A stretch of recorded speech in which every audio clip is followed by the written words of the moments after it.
Welcome into America's Retirement Headquarters, home of the Retirement Guys Formula and America's Medicare Associates. Securities offered through Peak Brokerage Services, LLC. Advisory services offered through the Retirement Guys Formula, registered investment advisor. America's Retirement Headquarters, America's Medicare Associates, and the Retirement Guys Formula are separate and independent entities from Peak Brokerage Services, LLC.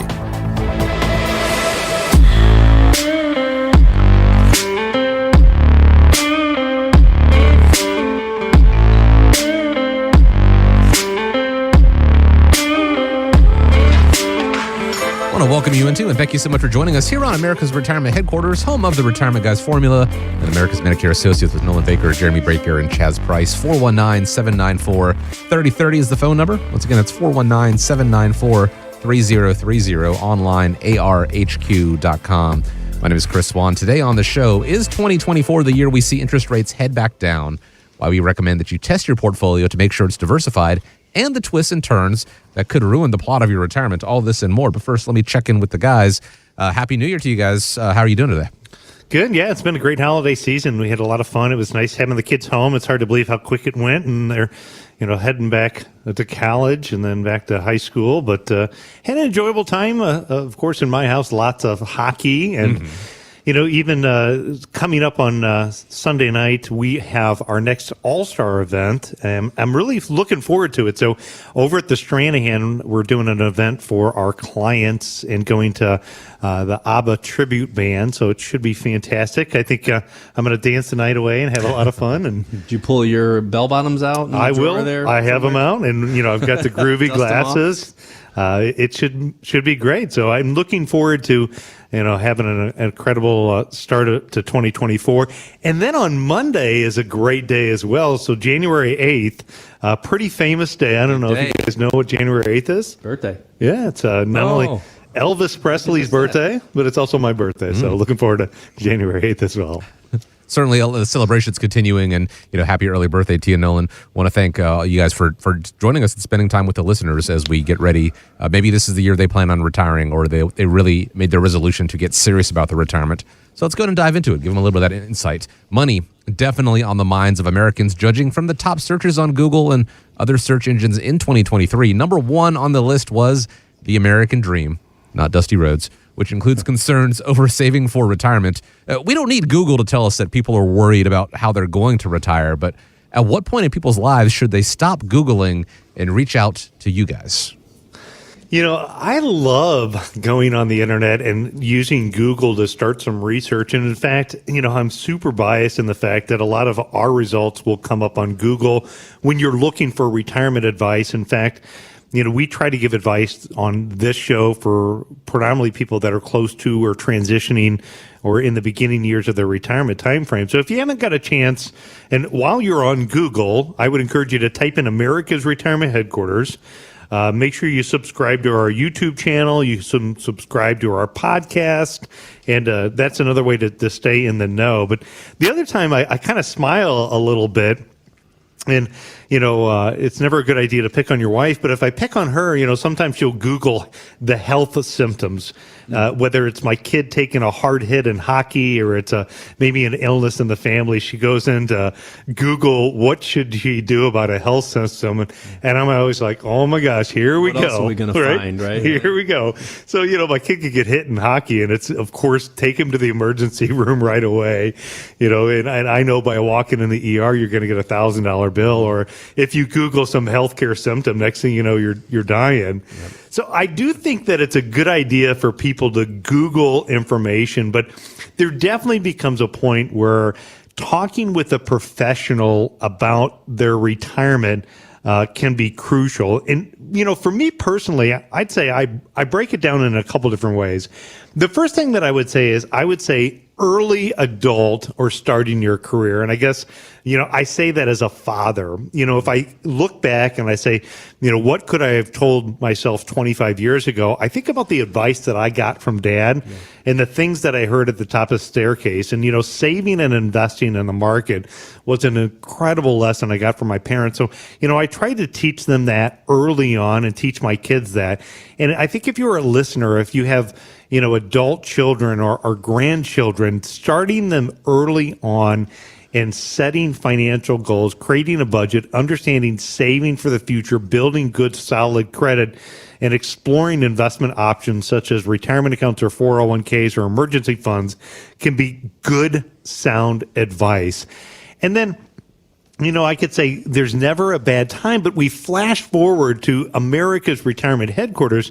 What we have done is we've been helping people that are in that time frame that they're approaching retirement. So within 5 years of retirement time, the decisions that you make now can be absolutely crucial.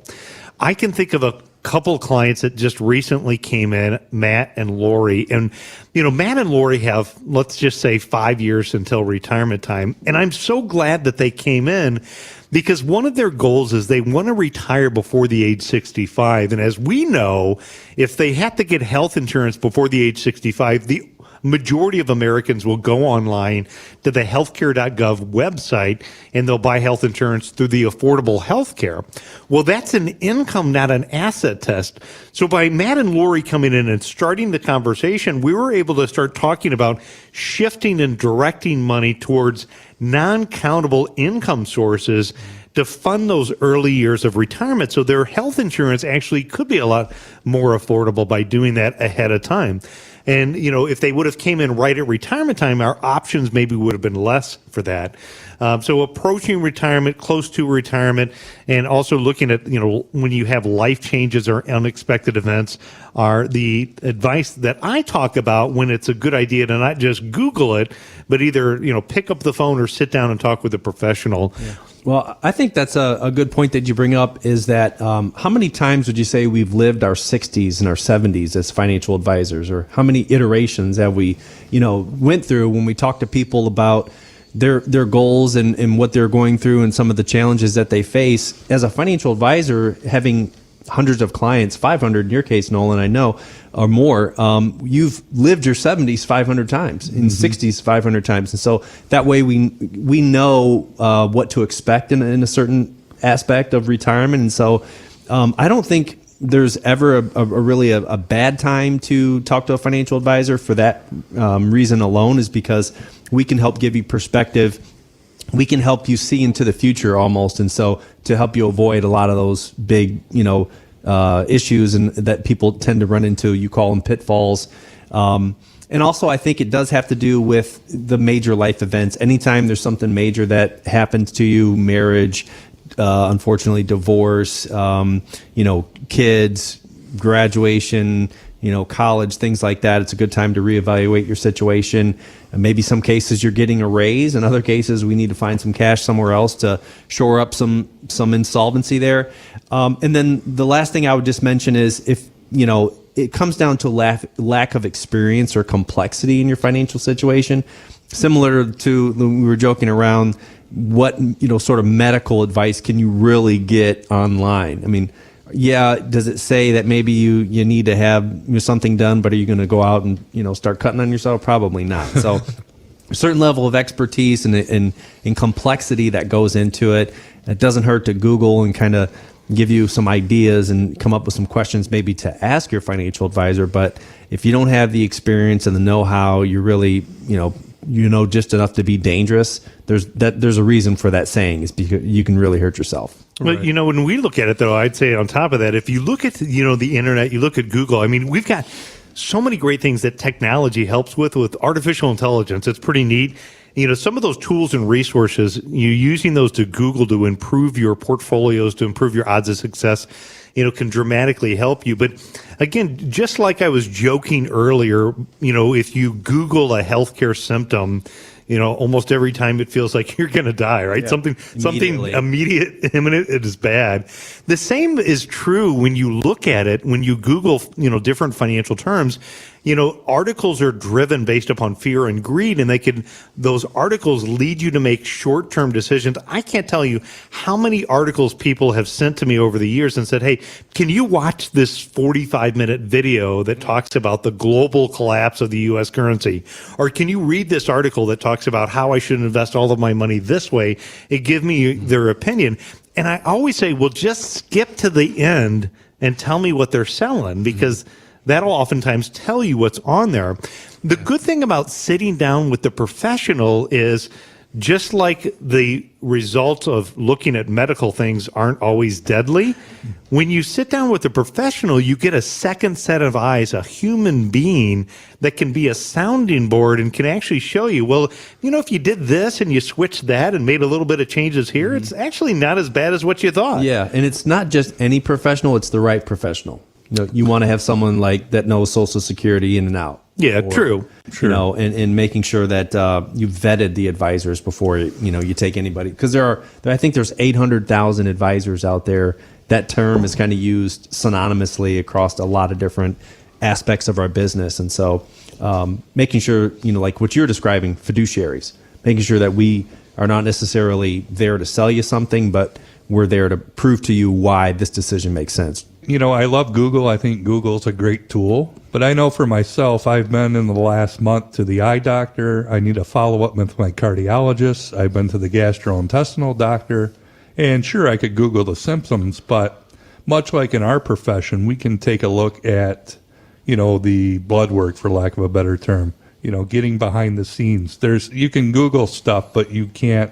I could have probably went out and bought myself a pair of glasses and maybe saw a little bit better, but why not work with a professional that's his job each and every day and get the right prescription and get the right medication? And Jeremy, you hit on two important things there. When you're listing the doctors that you've seen as of recently, you listed 3 different specialists, because it is one thing, you can go to your general practitioner for your checkups, but gastrointestinal is a different game. Your eye doctor is a different. You're not going to go to your dentist to take a look at your eyes, right? And so you want to make sure, when it comes time to perhaps a different phase of your life, like retirement, seeking out the advice of people who specialize in it, like it's right there in the name, America's Retirement Headquarters, the Retirement Guys formula. And we all Google things. It is human nature, but also knowing, what is out of your depth. I can look at things online all day and night when it comes to home repair, but if it gets to electrical things, digging into the walls and stuff like that, nope. I close that. I call a professional. There are minor things that I can take care of, but knowing that, and when it comes to your finances, maybe that's something that you want to go ahead and defer to professionals like the team at America's Retirement Headquarters. 419-794-3030. That's how you get started. Or you can go to the website, schedule a time, always available day and night, arhq.com. How much money do you need to be happy? A new survey by Empower found that baby boomers feel like they need about $124,000 a year. Millennials, on the other hand, say they need more than $500,000 each year. But the poll also shows there's one thing that every generation agrees on. More than 70% of them say having a financial plan can help bring a sense of security. So have to ask, what do you see as an average of what people think and say and even find out they're going to need per month in retirement? That's a really good question. I feel like the millennials just get hammered all the time. I mean, $500,000? Pretty much. That's a lot, though, yeah.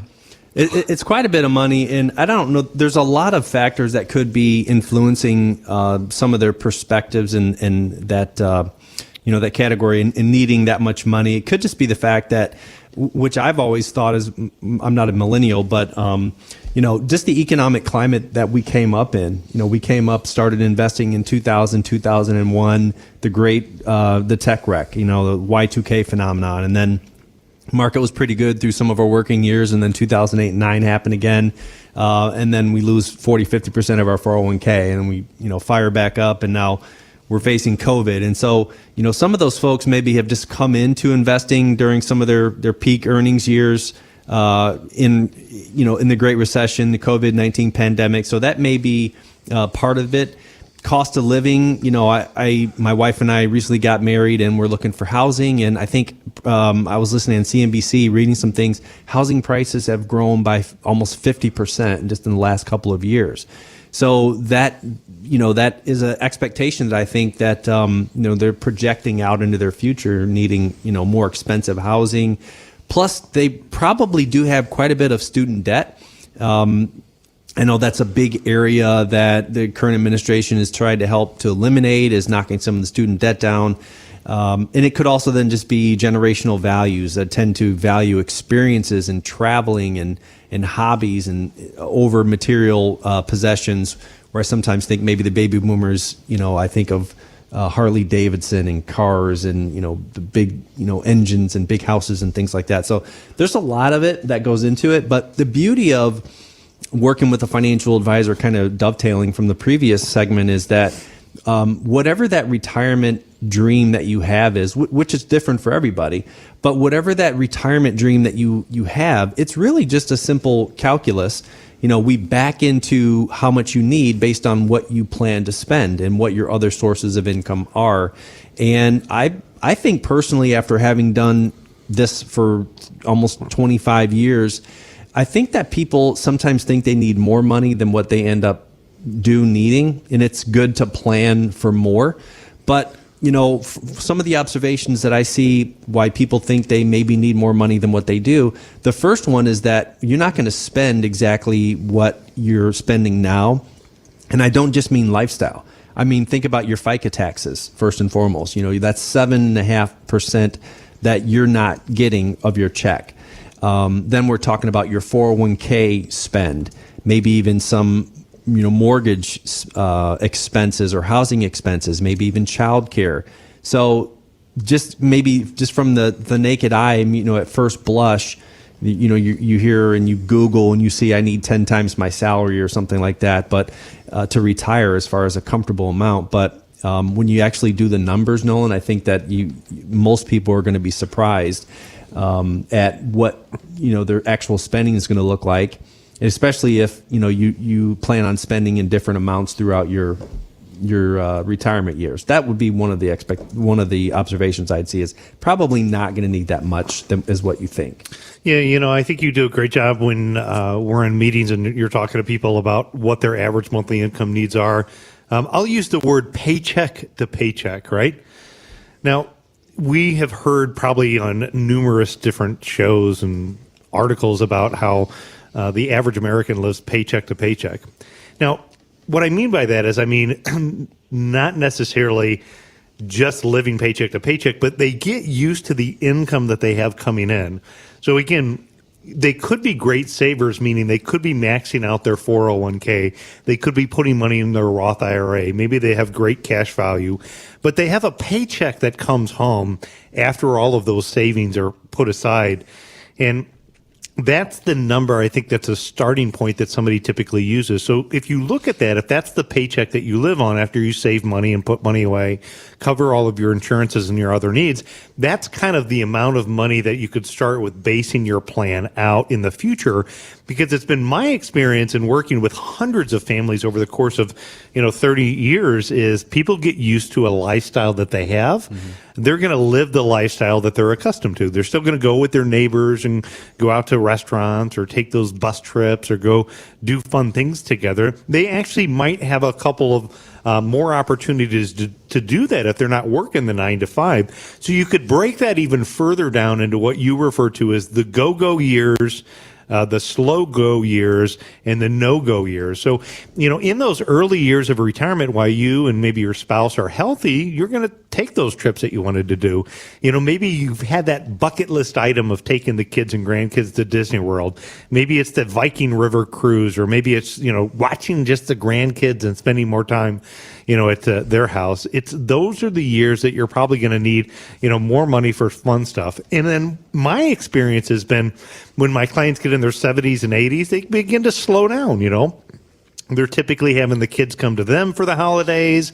They're not traveling nearly as much, although they still might enjoy life. They're typically slowing down. And then later in life, it's typically, not really having major spending as long as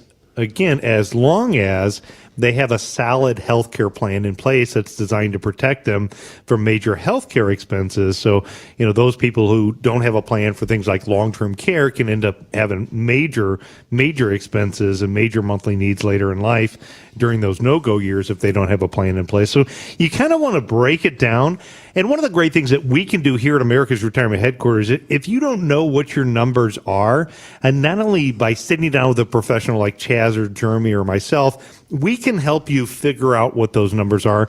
And in fact, we can use some software called Right Capital. And within Right Capital, what we can do is we can put in those numbers. We can do what I would refer to as a reverse the math to figure out, based upon where you're at today, what your savings rate looks like. What is a realistic number that you can have confidence with? I can think of a lady, she just recently got a hold of us, and Karen had lost her husband, and she just didn't have a clue because her husband oftentimes just managed the finances. Yet by going through the planning process, what we're able to show her is with, the sources of income that she had, with the investment accounts that she had, with the way that we were going to allocate it, what was a high probability of success if she lived off of this amount of income. And so that was able to help give her some confidence to be able to make a decision, on how much of a monthly income not only is she going to need, but also is realistic within the plan.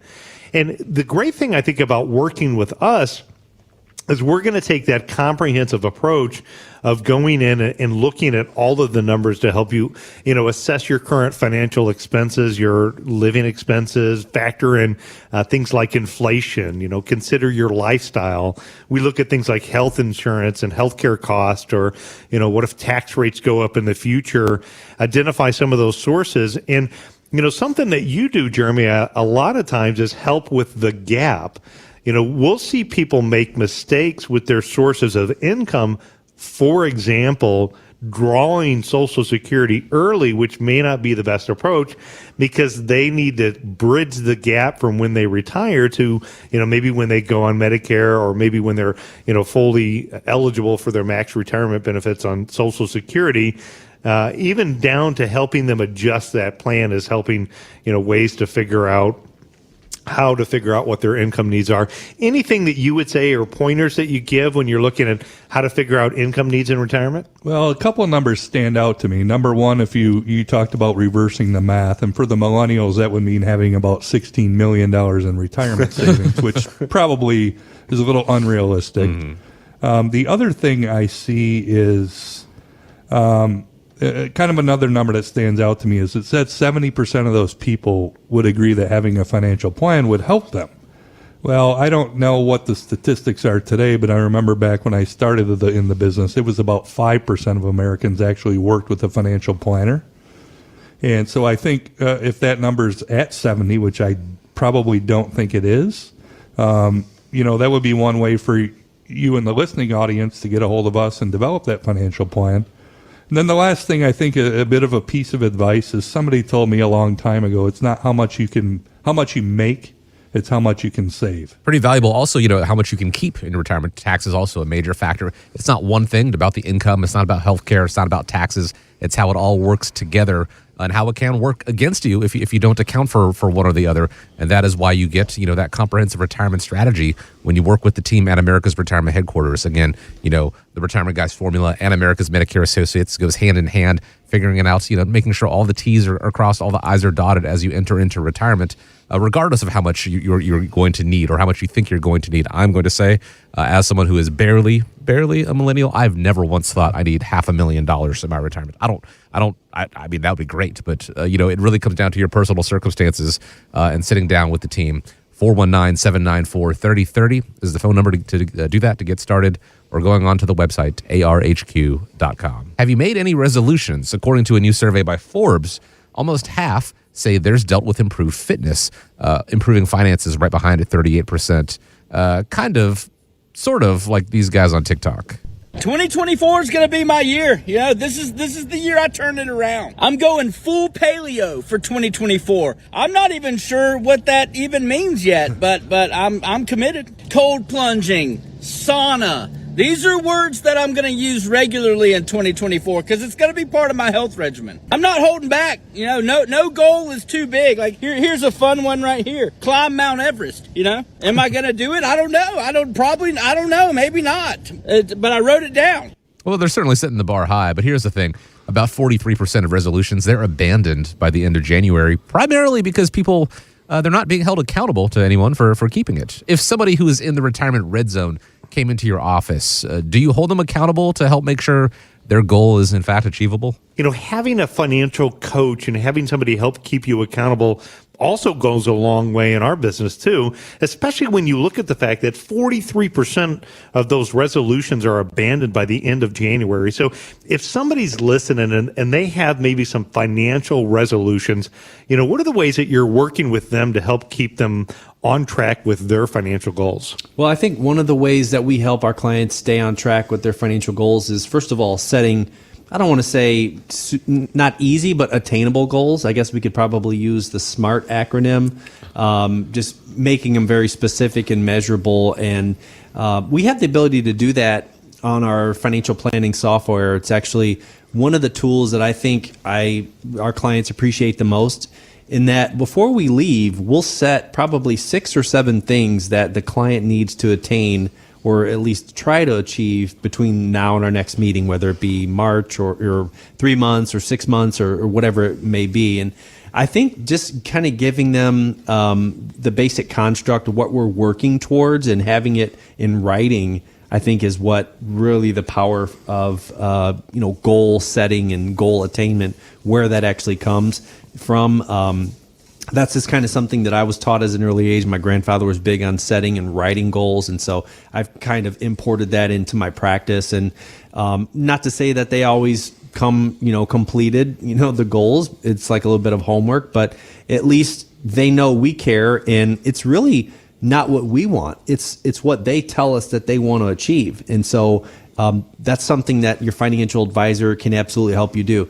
The other one that I really appreciate, doing as much automation as we possibly can, making things simple, keeping it simple. So for instance, if you want to, save $10,000 in this, upcoming year for that trip to Hawaii that you always wanted to take, why don't we go ahead and set aside $1,000? Why don't we set up an automatic savings program from your checking or savings? We can do that automatically into a brokerage account, just kind of get it out of the way. And then I guess lastly, I would say, as far as goal attainment, don't be afraid to reward yourself.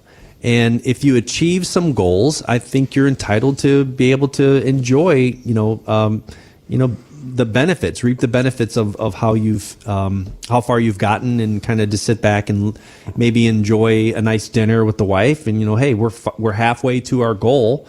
Let's go out and have a nice dinner. Don't blow it and splurge and go backwards. But I think there is something to be kind of said for intermittent confirmation, of seeing gains, just like in the gym, Nolan. And once you start looking in the gym and you see some cut there, you're like, okay, I'm going to go back. I like what I'm seeing here. So same thing with financial planning. So think about, even if you didn't set a financial resolution, it doesn't have to be December 31st to create a resolution. If you didn't create a resolution, what I want you to do is I want you to do what Chaz says. I want you to take a piece of paper, and what I want you to write down is this. I want you to write down, what is your biggest financial concern that you want to address in the next year? And then that is what I want you to work on, whether it's with us, whether you go on the internet and do some research, whether it's with your other advisor. That is a clear goal. And in fact, if you could come up with 3 to 4 goals, even if you don't get all 4 of them done, if you get 3 out of 4, think about how much you would have accomplished by writing it down. You had a clear goal, and you identified a time frame of when you wanted to do it.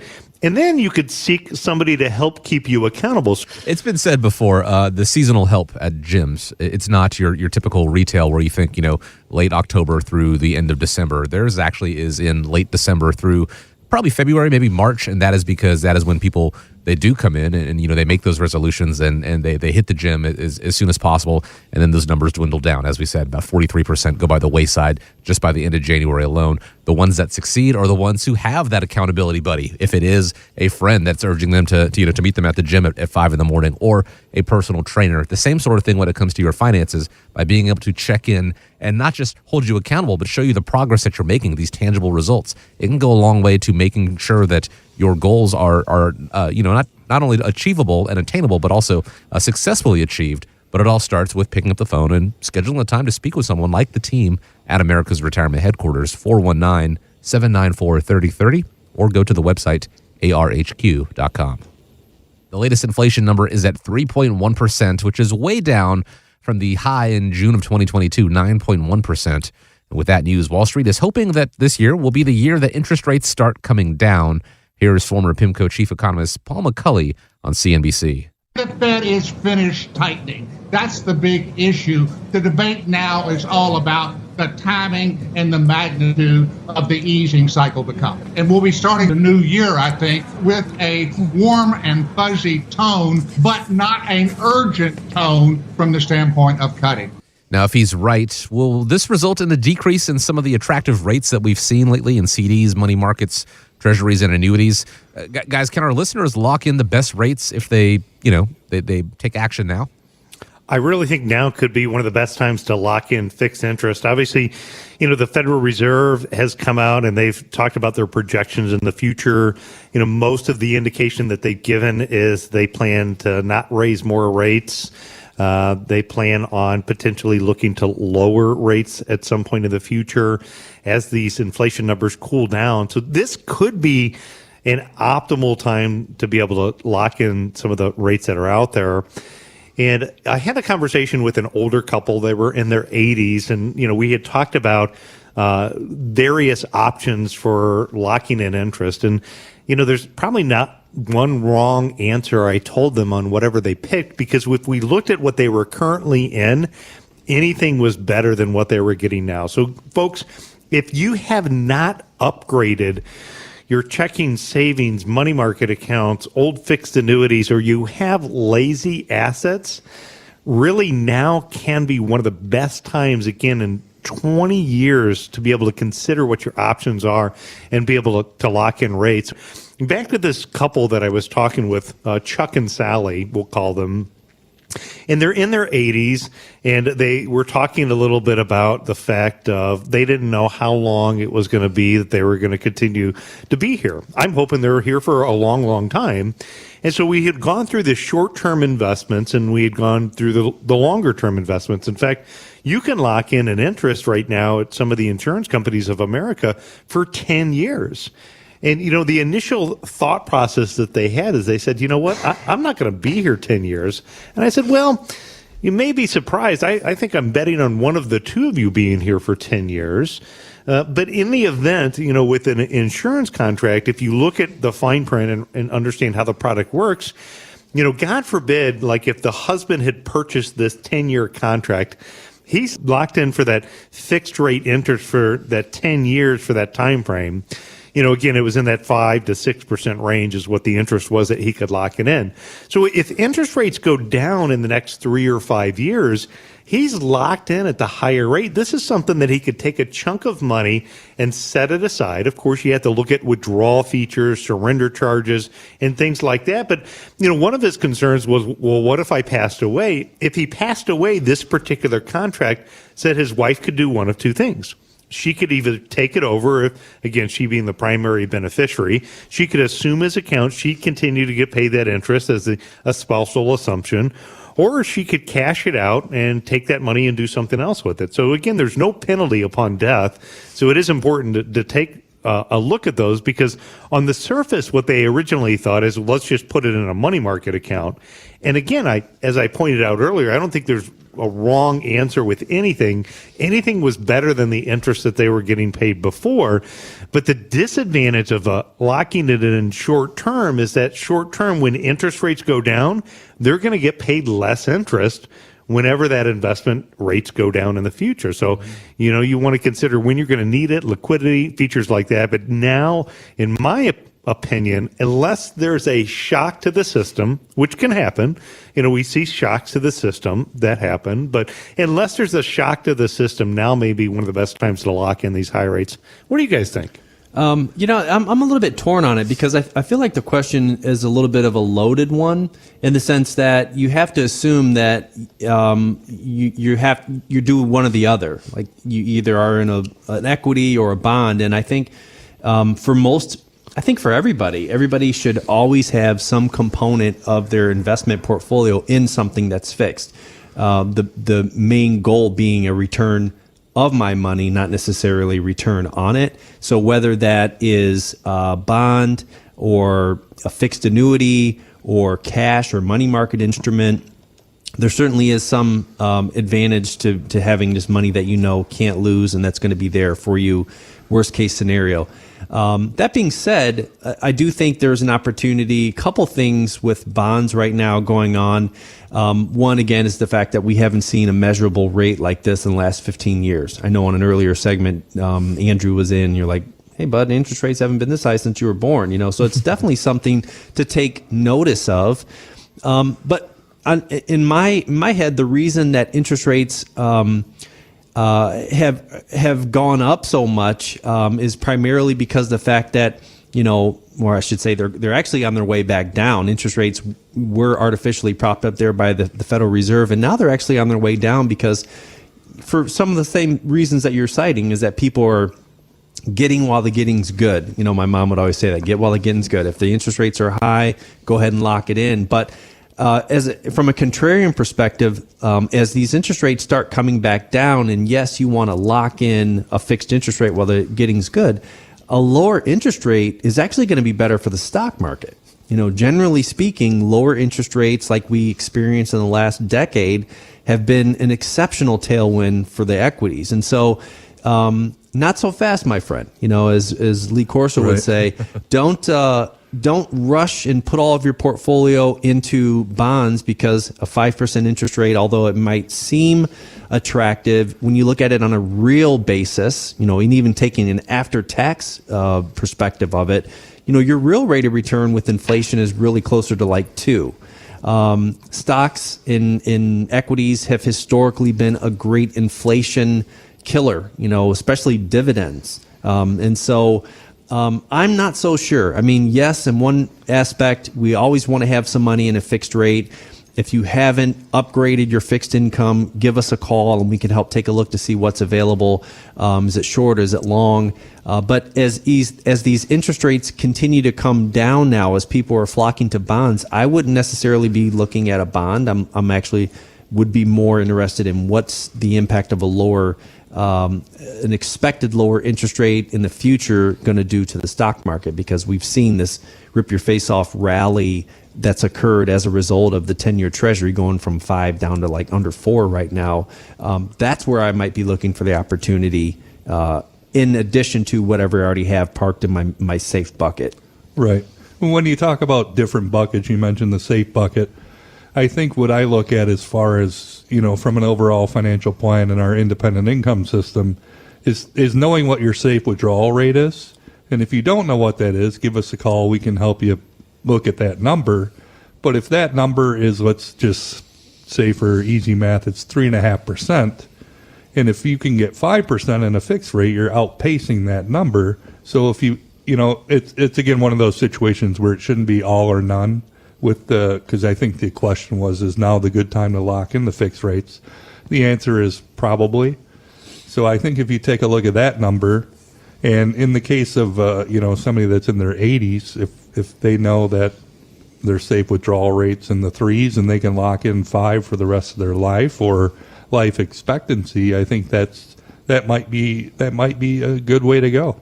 Well, I'm going to tell you what the one answer is for everybody. The one answer is for everybody is if you haven't looked at fixed rates and how they apply to your individual situation, while rates are at the highest level of there, and I would agree there could be some good growth in equities, and I would agree, you don't put all your eggs in one basket, but now could be a phenomenal time to be able to look at your situation and say, how do I apply this and what's the best use of this tool to achieve the outcome of what I want to accomplish? And then we can help you figure that out.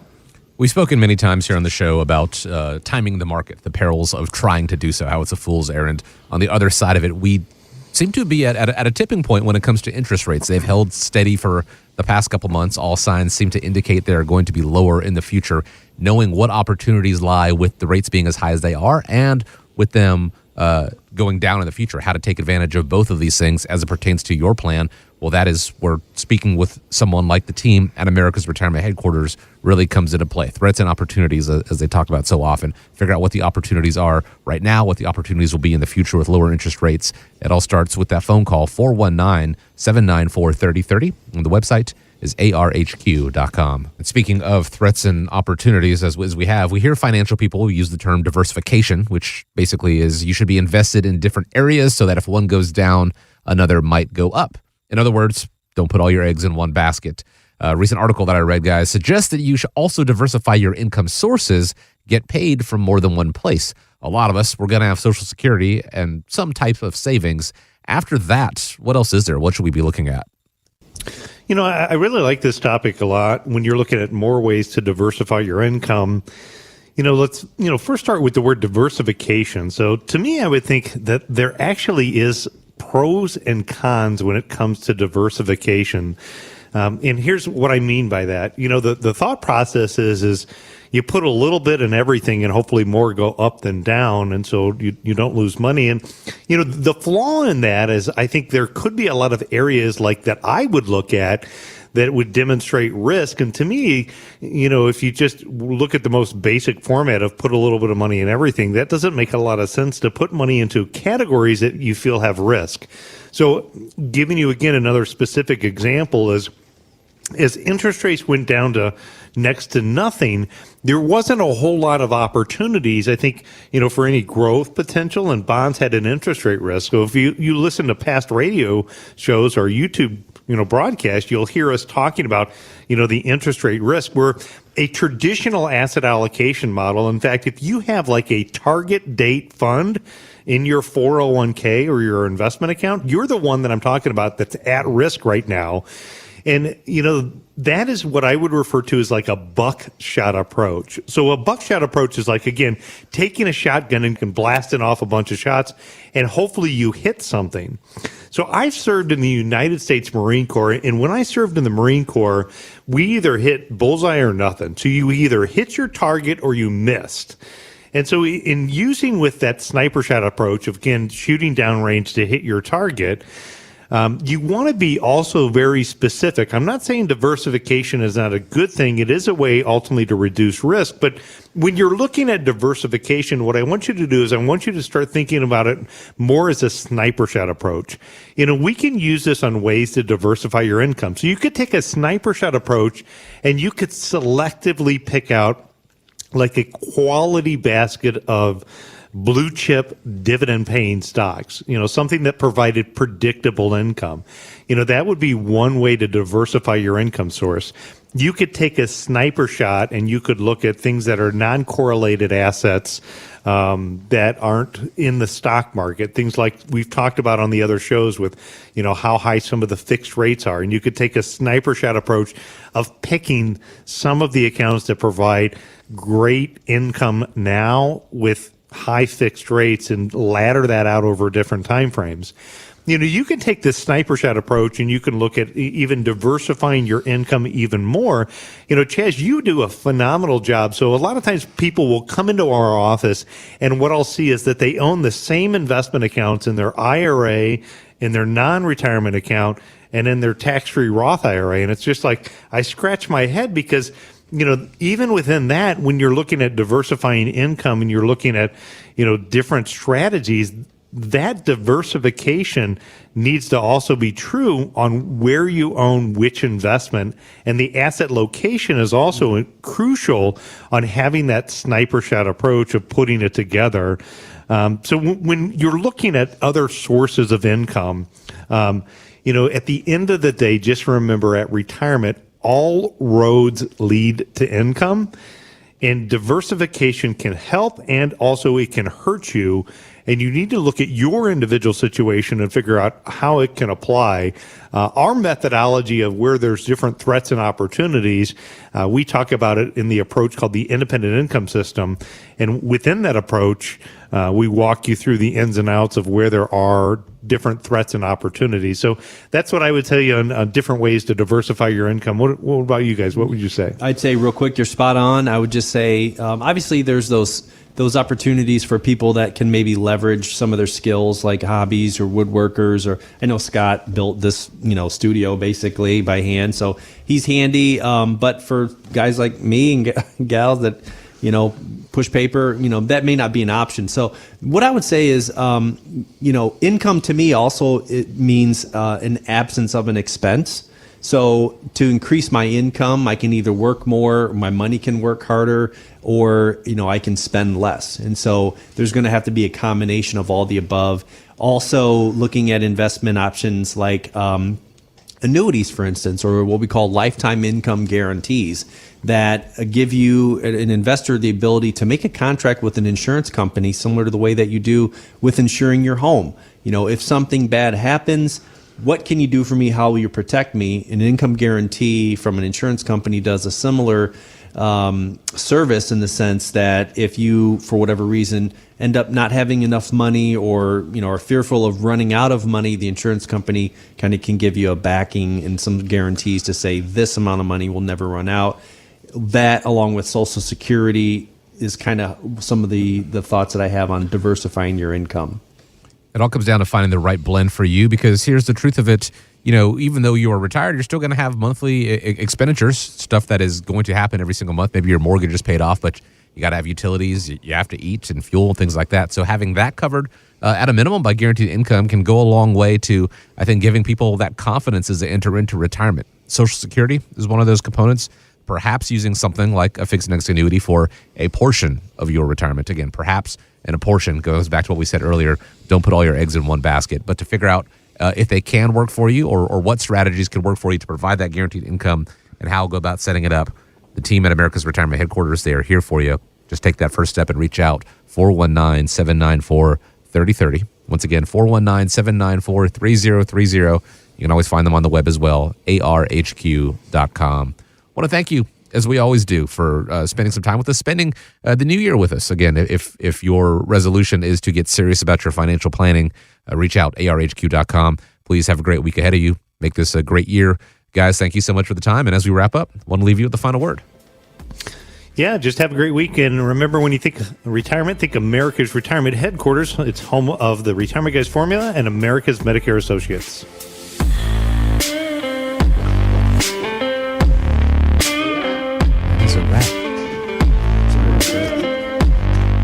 Social Security may be short on funds in less than 10 years. You could lose anywhere from $17,000 to $23,000 a year.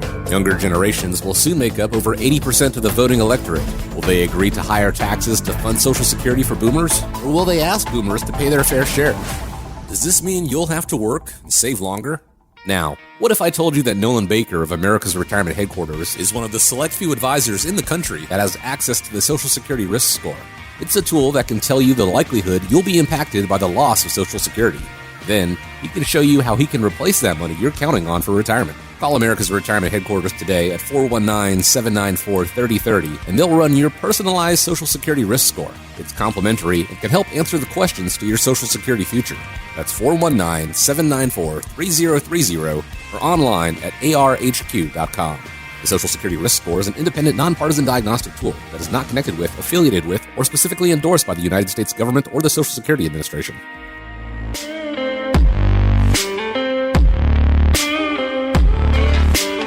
America's Retirement Headquarters is located at 1700 Woodlands Drive in Maumee, Ohio. You can reach them by calling 419-794-3030 or online at americasretirementheadquarters.com. Exposure to ideas and financial vehicles discussed should not be considered investment advice or recommendation to buy or sell any financial vehicle. Investments can fluctuate and when redeemed may be worth more or less than when originally invested. Nolan Baker is not affiliated with nor endorsed by the Social Security Administration or any other government agency and does not provide legal or tax advice. Please consult with your attorney, accountant, and or tax advisor for advice concerning your particular circumstance. Annuity guarantees rely solely on the financial strength and claims paying ability of the issuing insurance company. By contacting us, you may be provided with information about insurance and annuity products offered through Nolan Baker, Ohio Insurance License Number 27787.